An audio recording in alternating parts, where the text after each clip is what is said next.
chiều trời mưa. Em nói em thương anh rồi thương em anh tin rất nhiều. Nhưng giấc mơ đen em rời xa chốn đây.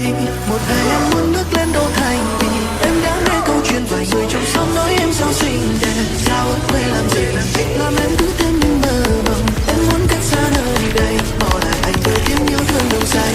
Anh đã chạy theo đến tàn kiệt ngày em hành trang bước đi. Mặt hồ và treo bóng mây cùng muốn em mơ ở lại. Sẽ không còn những cánh diều nhưng buổi chiều tung anh với mây. Gió kéo vào em ơi xin hãy quay về. Ai cũng phải có khát vọng trong cuộc sống này phải không em? Để lại tất cả nỗi buồn ở đằng sau em lại mỉm cười. Quên đi những ký ức đẹp từng cả một ngày em lắng nghe. Nơi đây không thuộc về em nữa. Phải không em?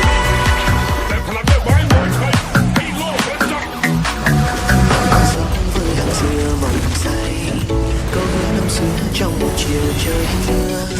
Em nói em thương anh tin rất nhiều. Nhưng điều như giấc mơ đen em rời xa chốn đây. Một ngày em muốn bước lên đô thành vì em đã nghe câu chuyện vài người trong xóm nói em sao xinh đẹp. Sao ở quê làm gì làm em cứ thêm những mơ mộng. Em muốn cách xa nơi đây bỏ lại anh với tiếng yêu thương nồng say. Anh đã